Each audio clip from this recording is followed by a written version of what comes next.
నామానికి స్తోత్రం. అందరికీ వందనాలు. మన తండ్రి అయిన దేవుని నుండి ప్రభు అయిన యేసుక్రీస్తు నుండి కృపా సమాధానములు మీకు కలుగునుగాక.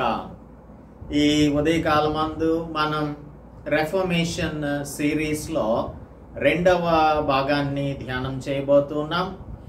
అసలు ఈ రెఫర్మేషన్ సిరీస్ని మనం ఎందుకు ప్రారంభించాము అంటే 1517వ సంవత్సరంలో రోమన్ కెథాలిసిజంకి అగేన్స్ట్గా, లేదు అంటే ఎస్టాబ్లిష్డ్ రోమన్ క్యాథలిక్ ప్రిన్సిపల్స్ లేదంటే డిజిల్యూషన్మెంట్కి వ్యతిరేకంగా మార్టిన్ లూథర్ తిరుగుబాటు చేసి తద్వారా వచ్చిన ప్రాటెస్టెంట్ రెఫర్మేషన్ తరువాత క్రైస్తవ సంఘంలో జరిగిన మార్పులు అన్నింటినీ కూడా క్రైస్తవ సంఘ చరిత్రలో మనం తెలుసుకోవచ్చు. అయితే ఆ రెఫర్మేషన్ వచ్చి 506 సంవత్సరాలు అయిపోయింది. ఎప్పుడైతే ప్రొటెస్టాంటిజం ఎగ్జిస్టెన్స్లోనికి వచ్చిందో ఆ తర్వాత అనేకమైనటువంటి డినామినేషన్స్ వచ్చేసాయి. అందులో అనేకమైన గందరగోళాలు కూడా క్రియేట్ అయిపోతూ ఉన్నాయి. 20th సెంచరీలోకి వచ్చేసరికి క్యారిజ్మాటిక్స్ అనేవారు కొందరు తయారయ్యారు ఈ ఇవాంజలికల్స్లోనే. వారి ద్వారా అనేకమైన అయోమయం, గలిబిలి, గందరగోళం సృష్టించబడుతూ ఉన్నప్పుడు ఇప్పుడు ఉన్నటువంటి సంఘంలోనికి వారి యొక్క ప్రిన్సిపల్స్ వచ్చేసాయి. తర్వాత చాప కింద నీరులాగా అవి చేరిపోవడం వలన ఎవరు ఏది విశ్వసిస్తున్నారు, ఏది సరి అయిన విశ్వాసం, ఏది నిజమైన భక్తి అనే దానిని గురించిన అయోమయం అంతటిని తొలగించడానికే ఈ రెఫర్మేషన్ సిరీస్ని మనం చేస్తున్నాం. నిన్నటి దినమందు మనం తిమోతికి అపోస్తలుడు పౌలు రాసిన 2వ పత్రిక 3వ అధ్యాయం 16వ వచనంలో దైవావేశం కలిగిన ప్రతి లేఖనము ఉపదేశించుటకును, ఖండించుటకును, తప్పుదిద్దుటకును, నీతి యందు శిక్ష చేయుటకును ప్రయోజనకరమై ఉన్నది. కాబట్టి we must believe in the authenticity of scripture, and we should agree that, or we have to admit that scripture doesn't have any error. Inerrancy of scripture ni మనందరం కూడా ఖచ్చితంగా ఒప్పుకొనవలసి ఉంటుంది అనేది నిన్నటి దినమందు ధ్యానం చేశాం. ఈరోజు మనం అది it is one of the first and foundational ప్రిన్సిపల్స్లో 5 ఫౌండేషనల్ ప్రిన్సిపల్స్లో మొదటి ప్రిన్సిపల్ అయిన సోలా స్క్రిప్చరాకు సంబంధించినటువంటి ఆ వాక్యాన్ని మనం ధ్యానం చేశాం. ఈరోజు మనం రెండవ principle, foundation principle of the doctrine of సాల్వేషన్లో రెండవది సోలా క్రిస్టస్ అనగా క్రైస్ట్ అలోన్. ఇవన్నీ కూడా లాటిన్ టర్మ్స్. సోలా క్రిస్టస్ అంటే ఇంగ్లీష్లో క్రైస్ట్ అలోన్, క్రీస్తు మాత్రమే అనేది దీని యొక్క సారాంశం. దీనిని మనం ఈరోజు ధ్యానం చేయబోతూ ఉన్నాం. ముందుగా ప్రార్థించుకుందాం. పరిశుద్ధుడా మా రక్షక, ప్రొటెస్టెంట్ క్రిస్టియన్స్లో వచ్చిన అనేకమైన గలిబిలులను, అయోమయంలను, గందరగోళంలను క్లారిఫై చేయటానికి మేము అందరం కూడా నిజమైనటువంటి దైవవాక్యమును తెలుసుకొనుటకు, ఏది సత్యవాక్యమో ఏది అసత్యంగా ప్రకటించబడుతుందో అర్థం చేసుకొనుటకు గాను ఈ సిరీస్ని మేము చేస్తుండగా మీరు మా ప్రియులకు మాకు కూడా క్రిస్టల్ క్లియర్ క్లారిటీని అనుగ్రహించమని క్రీస్తు యేసు పరిశుద్ధ నామంలో ప్రార్థిస్తున్నాము తండ్రి, ఆమెన్. దేవుని నామానికి స్తోత్రం. అందరికీ కూడా వందనాలు. This is not a program that is intended to criticize anyone, but we are trying to understand the principles or the foundational principles of the doctrine of salvation. ఒక వ్యక్తి రక్షించబడి తాను పరలోక రాజ్యం నాకు చేరాలి అంటే ఎటువంటి ఫౌండేషనల్ ప్రిన్సిపల్స్ని తెలుసుకోవాలి, ఎటువంటి ప్రిన్సిపల్స్ని ఫాలో అవ్వాలి అనే దానిని మనం నేర్చుకుంటున్నాం. ఈ రెండవ ప్రిన్సిపల్ అయిన సిద్ధాంతం అయినటువంటి సోలా క్రిస్టస్ అనే దానిని ఈరోజు మనం ధ్యానం చేయబోతున్నాం. Let us turn our Bibles to the book of Hebrews, the epistle written by Apostle Paul to Hebrews, chapter 4, verses 14 to 16. హెబ్రీయులకు అపోస్తలుడైన పౌలు రాసిన పత్రిక 4వ అధ్యాయం 14 నుంచి 16 వరకు ఉన్న దేవుని వాక్యాన్ని చదువుకుందాం. ఆకాశ మండలం గుండా వెళ్ళిన దేవుని కుమారుడైన యేసు అను గొప్ప ప్రధాన యాజకుడు మనకు ఉన్నాడు కనుక మనం ఒప్పుకొనిన దానిని గట్టిగా చేపట్టుదాము. మన ప్రధాన యాజకుడు మన బలహీనతల యందు మనతో సహానుభవం లేనివాడు కాడు, కానీ సమస్త విషయములలోనూ మనవలనే శోధింపబడినను ఆయన పాపం లేనివాడిగా ఉండెను.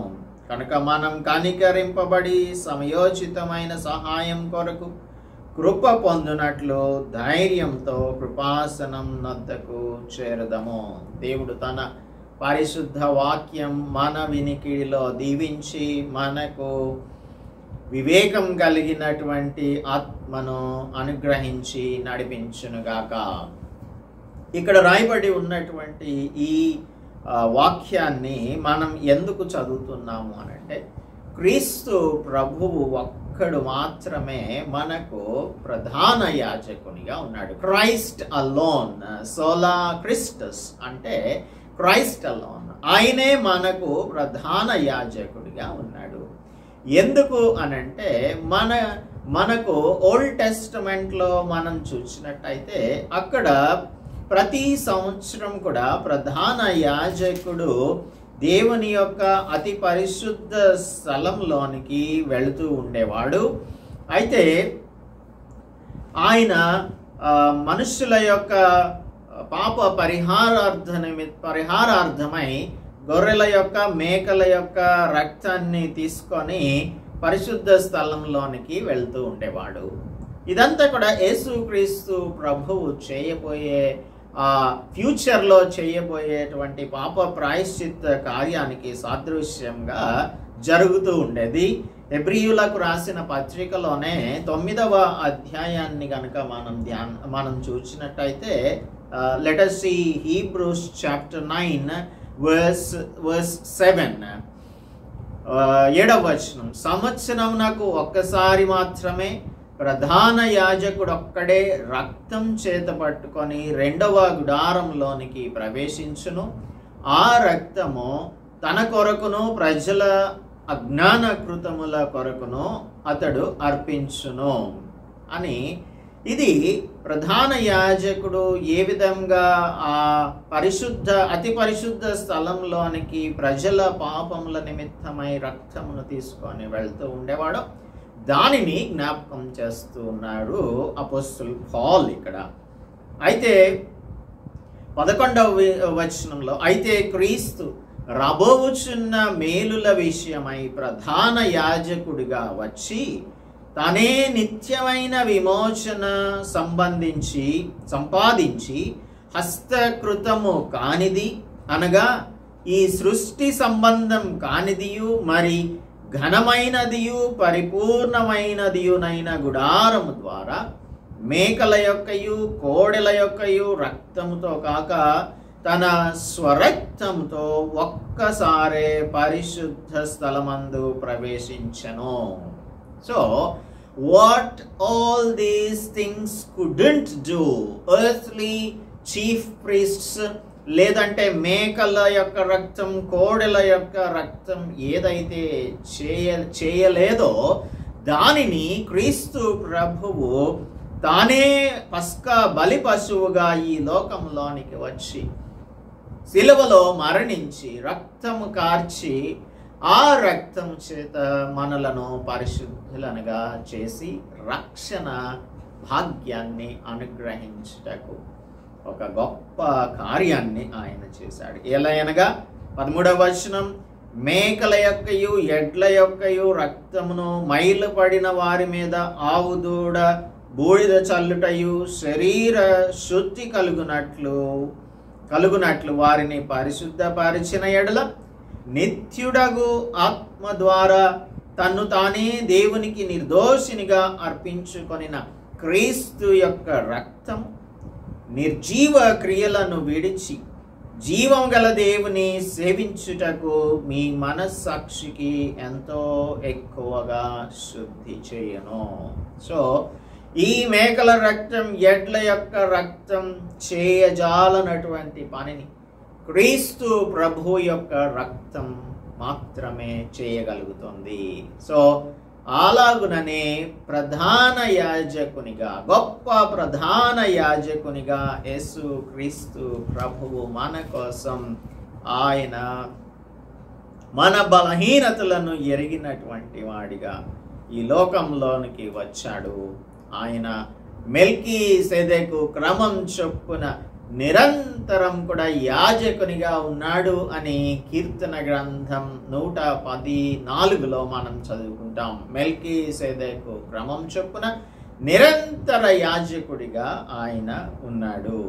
ఈ హెబ్రీ పత్రికలోనే మనం అనేకమైనటువంటి యేసుక్రీస్తు ప్రభువు ఏ విధంగా నిరంతరమైన యాజకునిగా ఉన్నాడు అనే దానిని 5 సార్లు మనం చదువుకోగలుగుతాం. 5వ అధ్యాయం 6వ వచనం, 5వ అధ్యాయం 10వ వచనం, 6వ అధ్యాయం 20వ వచనంలో, 7వ అధ్యాయం 17వ వచనంలో, 7వ అధ్యాయం 21వ వచనంలో ఈ విధంగా అనేకమైన సార్లు క్రీస్తు ప్రభువు మనకు నిరంతర ప్రధాన యాజకుడిగా ఉన్నాడు అనే దానిని తెలియచేస్తూ ఉంది దైవ గ్రంథం. So Christ alone can save. అపొస్తలుల కార్యముల గ్రంథం 4వ అధ్యాయంలో కనుక చదివినట్టయితే పేతురు, యోహానులు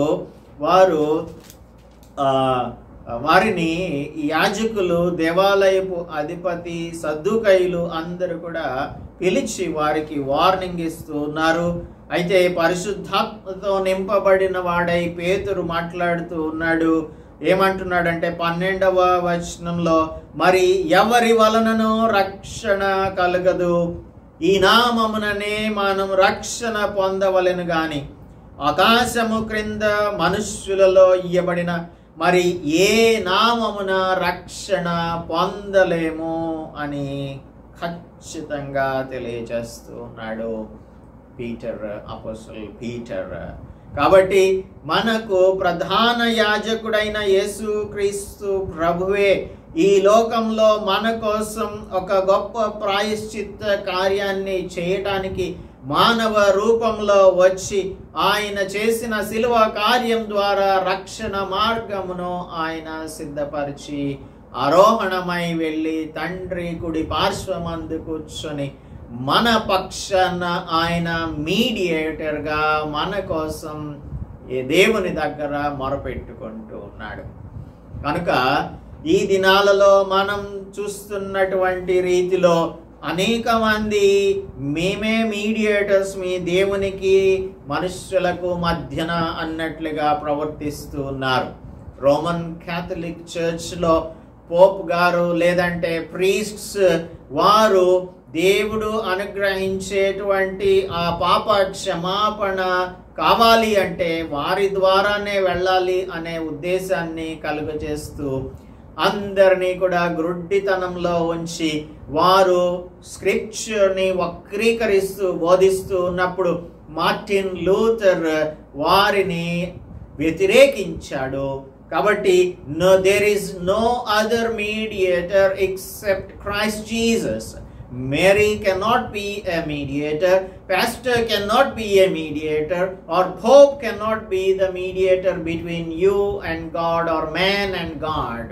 కనుక మనుషులకు దేవునికి నరులకును మధ్యవర్తి ఒక్కడే అని తిమోతికి రాస్తున్న పత్రికలో మొదటి పత్రిక 2వ అధ్యాయం 5వ వచనంలో అపోస్తలుడు పౌలు చాలా క్లియర్గా చెప్తూ ఉన్నాడు, దేవునికిని నరులకును మధ్యవర్తి ఒక్కడే, ఆయనే క్రీస్తు, ఆయన క్రీస్తు యేసను నరుడు, ఈయన అందరి కొరకు విమోచన క్రయధనంగా తన్ను తానే సమర్పించుకొనెను అని చెప్తూ ఉన్నాడు.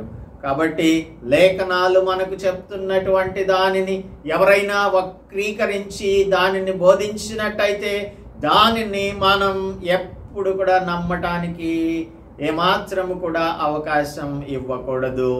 Only Christ alone can save, Christ alone can do the what you call he is the mediator between God and us అనే దానిని మనం ఎప్పుడు కూడా జ్ఞాపకం ఉంచుకోవాలి.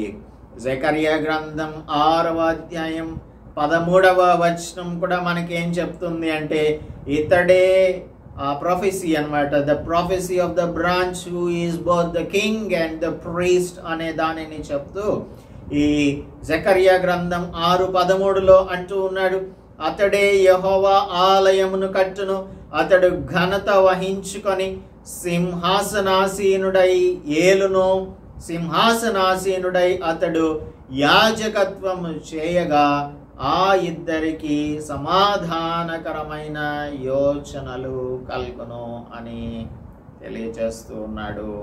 విజన్ 8లో మాట్లాడుతూ the crowning of the high priest సందర్భంగా ఈ విషయాన్ని క్రీస్తు ప్రభువుని కూర్చున్నటువంటి ఆ ప్రాఫెసీని జకరియా చెప్తూ ఉన్నాడు.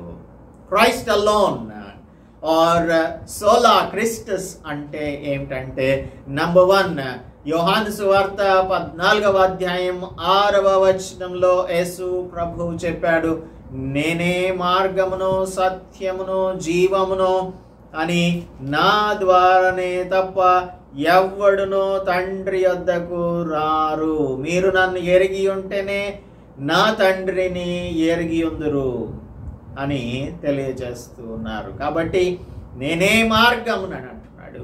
He is the only way to God. If you are to go to the Father or go to God, we must go only through Christ Jesus. There is no other way. There is no other name. There is no other name on the earth where there is salvation. అని Acts chapter 4 verse 12లో కూడా మనం చదువుకున్నాం. కాబట్టి Jesus is the only way which we can enter into heaven, where we can enter into heaven. So Christ alone, not Mary, not anyone else, not the pastor. కాబట్టి Christ alone, యేసు ప్రభువే మార్గం సత్యం జీవమై ఉన్నాడు. అలాగనే యేసు ప్రభువు Jesus life, death and resurrection are the only things that can cause salvation unto the man, and these are the sufficient things unto a man to be saved from his sin. పాపం నుంచి విడుదల కావాలి అంటే యేసు క్రీస్తు ప్రభు యొక్క మరణ, భూస్థాపన, అలాగనే పునరుద్ధానమును మనం అర్థం చేసుకోవాలి, దానిని ఓన్ చేసుకోవాలి. యోహాను సువార్త 11వ అధ్యాయం 25-26 వచనంలో యేసు ప్రభు అంటున్నారు, అందుకు యేసు, పునరుద్ధానమును జీవమును నేనే, నా యందు విశ్వాసముంచువాడు చనిపోయినను బ్రతుకును, బ్రతికి నా యందు విశ్వాసముంచువాడు ఎన్నటికి చనిపోడు అంటున్నాడు మార్తతో. ఈ మాట నమ్ముచున్నావా అని ఆమెను అడిగాను. ఈ ఉదయకాలం అందు యేసు ప్రభువు నన్ను కూడా అడుగుతున్నాడు, నీవు నమ్ముతున్నావా? ఏంటి? యేసు క్రీస్తు ప్రభువే పునరుద్ధానం, ఆయనే మనకు జీవమై ఉన్నాడు. కాబట్టి ఆయన యందు విశ్వాసం ఉంచినట్లయితే మనం చనిపోయినా కూడా బ్రతుకుతాము. He is talking about the eternal life, నిత్య జీవమును గురించి మాట్లాడుతూ ఉన్నాడు. కాబట్టి ఆయన మరణించుట ద్వారా, ఆయన తిరిగి లేచుట ద్వారా మనం కూడా క్రీస్తు ప్రభువులో మరణించి పునరుద్ధానంలోనికి పునరుద్ధానపు అనుభవంలోనికి వచ్చి ఉన్నాము. This is the all sufficient grace of God. మూడవదిగా మనకు chief corner stone of faith and practice and also the central figure of God's redemptive work, దేవుని యొక్క విమోచన కార్యక్రమమునకు చీఫ్ కార్నర్ స్టోన్ ఏంటి? మన విశ్వాసమునకు చీఫ్ కార్నర్ స్టోన్, లేదంటే క్రైస్తవులంగా మనం జీవించటానికి మూలమైనది ఏమిటి అని అంటే, కొలస్సీయులకు రాసిన పత్రిక 1వ అధ్యాయం 14వ వచనంలో అపోస్తలుడు పౌలు చెప్తూ ఉన్నాడు. కొలస్సీయులకు రాసిన పత్రిక 1వ అధ్యాయం 14వ వచనం, 1:14 of the epistle written to Colossians. ఆయన 13 కూడా చదువుతున్నాను. ఆయన మనలను అంధకార సంబంధమైన అధికారంలో నుండి విడుదల చేసి తాను ప్రేమించిన కుమారుని యొక్క రాజ్య వారసులనుగా చేసెను. ఆ కుమారుని యందు మనకు విమోచనము అనగా పాపక్షమాపణ కలుగుచున్నది. So in Christ Jesus we have redemption from sin and forgiveness of sin. కాబట్టి అందుకనే మనం క్రీస్తు ప్రభు మాత్రమే, క్రైస్ట్ అలోన్ అని చెప్తున్నాం. 4వదిగా కొలస్సీయులకు రాసిన పత్రికలోనే 1వ అధ్యాయం 15వ వచనంలో, God has given ultimate revelation of himself by sending Christ Jesus into the world. క్రీస్తు ప్రభువును ఈ లోకంలోనికి నరావతారిగా పంపించుట ద్వారా దేవుడు తనను తానే మన కొరకు ప్రత్యక్షపరచుకున్నాడు.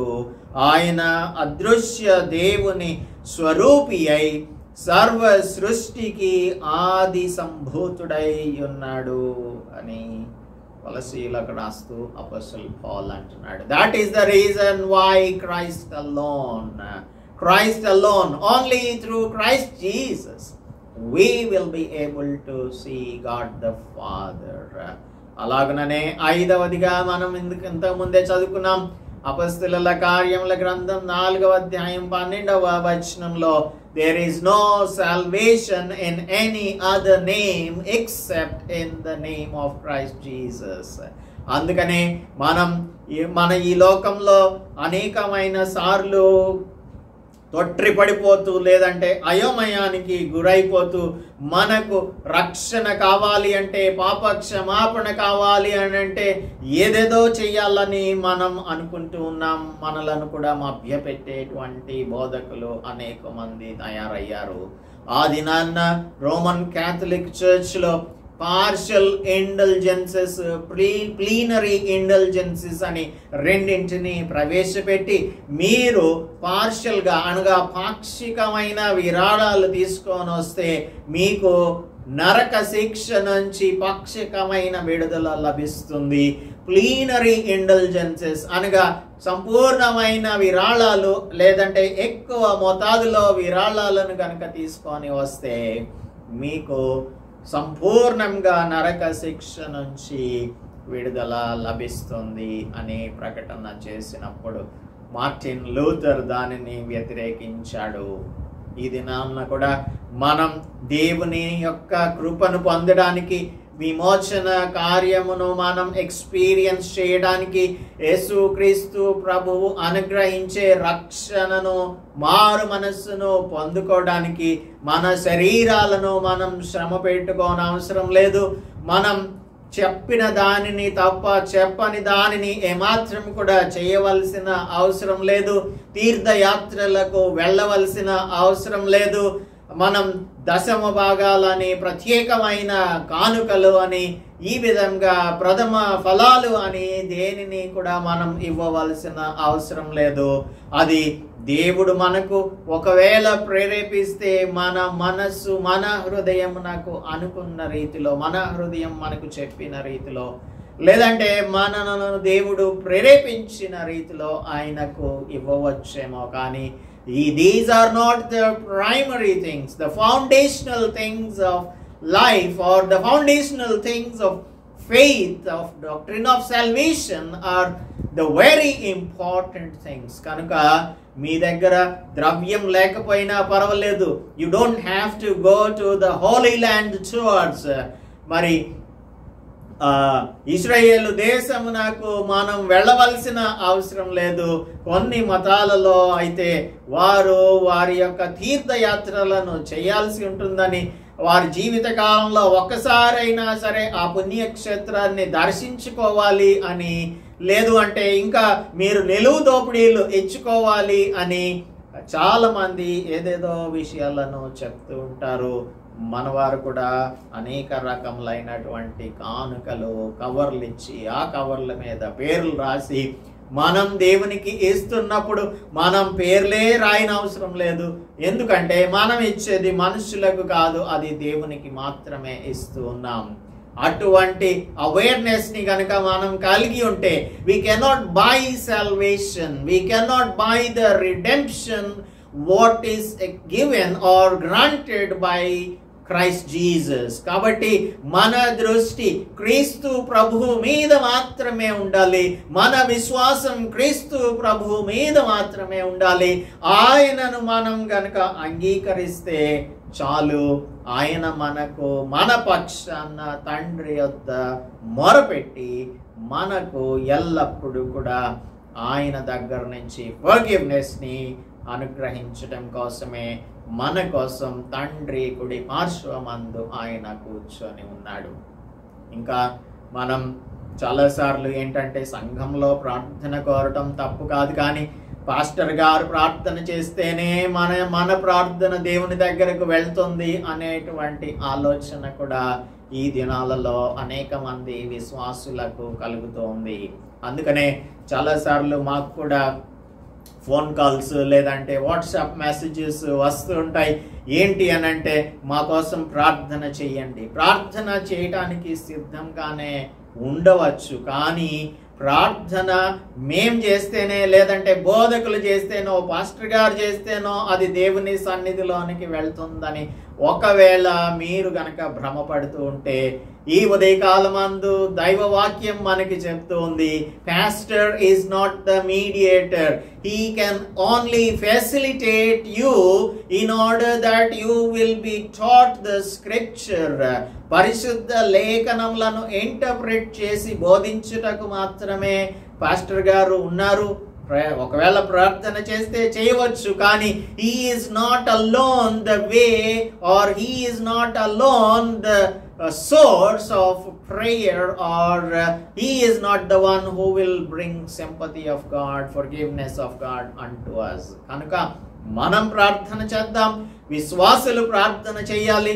విశ్వాసుల యొక్క ప్రార్థన కూడా దేవుని దగ్గరకు ఖచ్చితంగా వెళ్తుంది, చేయదగినటువంటి రీతిలో, చేయవలసిన రీతిలో చేస్తే. అంతేగాని let us not depend upon any mediator.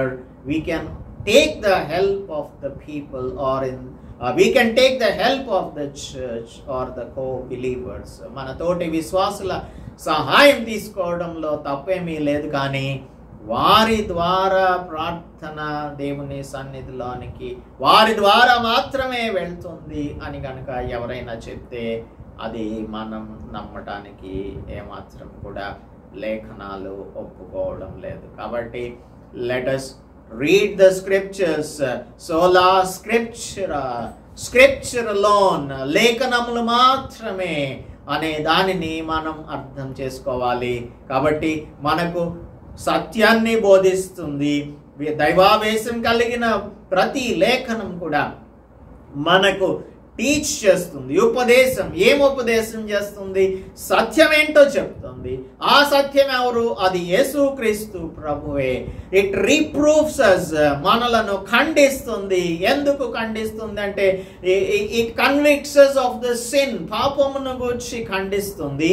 ఆ పాపం ద్వారా వచ్చేటువంటి మరణం నుంచి నీవు తప్పించుకోవాలి అంటే నీవు సత్యాన్ని తెలుసుకో, నీ మార్గాన్ని మార్చుకోమని మనకు తెలియజేస్తుంది. అలాగనే ఇట్ కరెక్ట్స్ us, మనలను తప్పుదిద్దుతుంది. ఎందుకంటే in order to bring us to the right place, restoration, మనలను సరి అయిన మార్గంలోనికి తీసుకురావడానికి ఆ లేఖనాలు మనకు ఉపయోగపడతాయి. అట్లనే it trains us in righteousness, instruction, it gives us instructions to increase our character or virtue. కాబట్టి ప్రతి మానవునిలో కూడా క్యారెక్టర్ ఫ్లాస్ ఉంటూ ఉంటాయి. ఆ క్యారెక్టర్ ఫ్లాస్ నుంచి మనలను విడిపించటానికి మనకు ట్రైనింగ్ ఇస్తూ ఉంటుంది ఈ పరిశుద్ధమైన వాక్యం. కాబట్టి మనం పరిశుద్ధ వాక్యాన్ని, లేఖనాలను చదువుదాం. తర్వాత లేఖనాలలో రాయబడినటువంటి, తెలియచేయబడినటువంటి క్రీస్తు మాత్రమే నిజమైన క్రీస్తు అని, ఆయన చెప్పినటువంటి మాటలే సత్యమైన మాటలు అని, ఆయనే మనకు మార్గము, సత్యము, జీవము, మనలను ఆయన విమోచించేటువంటి మార్గం అన్న సంగతిని జ్ఞాపకంలో ఎల్లప్పుడూ కూడా ఉంచుకొని ఆయన యందు విశ్వాసం ఉంచి క్రీస్తు వైపు మాత్రమే చూస్తూ మన యొక్క ఈ పరుగు పందెంలో ఓపికగా పరిగెత్తాల్సి ఉంటుంది. అనేకమైన డిస్ట్రాక్షన్స్, అనేకమైన డిస్ట్రప్షన్స్, అనేకమైనటువంటి గందరగోళాలకు గురి అవుతున్నటువంటి పరిస్థితులలో మనలను మనం ఎక్విప్ చేసుకుంటేనే తప్ప, లేఖనాల్లో మనం స్ట్రాంగ్గా ఉంటేనే తప్ప ఇక్కడ జరుగుతున్నటువంటి డిసెప్షన్ని మనం అర్థం చేసుకోలేము. సాతానుడు గొప్పగా మనలను మోసపరిచేటువంటి వాడు, గొప్ప మోసకారి అతను. కాబట్టి మనలను ఏ విధంగా ఎవరిని మోసం చేయాలా అని చూస్తూ ఉంటాడు. కాబట్టి let us not fall into the deception of Satan. కాబట్టి మనం దేవుని వాక్యమును చదువుదాం. క్రీస్తు మాత్రమే మనకు దేవునికి మధ్యన మీడియేటర్ అనే సంగతిని మనం ఇప్పుడు గుర్తిద్దాం. ఆ విధంగా క్రీస్తు యందు మాత్రమే విశ్వాసం ఉంచుట ద్వారా మనం పరలోక రాజ్యం నాకు చేరగలుగుతాం. కనుక మనలను మనం పరిశీలన చేసుకుందాం. క్రీస్తు కాకుండా క్రీస్తు యొక్క స్థానంలోనికి మరి ఎవరు వచ్చినప్పటికీ కూడా దానిని అంగీకరించకుండా సత్యవంతులంగా, సత్యవాక్యమును అనుసరించే వారంగా జీవించుదాం. దేవుడు అందుకు మనకు సహాయం చేయనుగాక. ప్రార్థించుకుందాం. పరిశుద్ధుడా, మా రక్షక, మా ప్రభువా, ఈ ఉదయకాలమందు మీరు మాకు బోధించిన ఈ లేఖన భాగంలోని విషయములను బట్టి స్తోత్రం చెల్లిస్తూ ఉన్నాం. పరిశుద్ధాత్మ దేవుడు వచ్చినప్పుడు మిమ్మను సర్వసత్యంలోనికి నడిపిస్తారు అని క్రీస్తు ప్రభువు చెప్పి ఉన్నారు. ఆ పరిశుద్ధాత్మ దేవుడే ఈ ఉదయకాలమందు మీ లేఖనములలో నుంచి సత్యమును మేము తెలుసుకొనుటకు, సర్వసత్యంలోనికి మేము నడుచుటకు సహాయం చేస్తూ ఉన్నందుకై మీకు వందనములు చెల్లిస్తున్నాం. ప్రభువా, మా ప్రియులను, మమ్మలను జ్ఞాపకం చేసుకొని ఈ ఎటువంటి డిసెప్షన్లో పడిపోకుండా అంత్యకాలంలో జాగ్రత్తగా మేము లేఖనానుసారంగా జీవించినట్లు మాకు కృప చూపించమని క్రీస్తు యేసు పరిశుద్ధ నామంలో ప్రార్థిస్తున్నాము తండ్రి. ఆమేన్.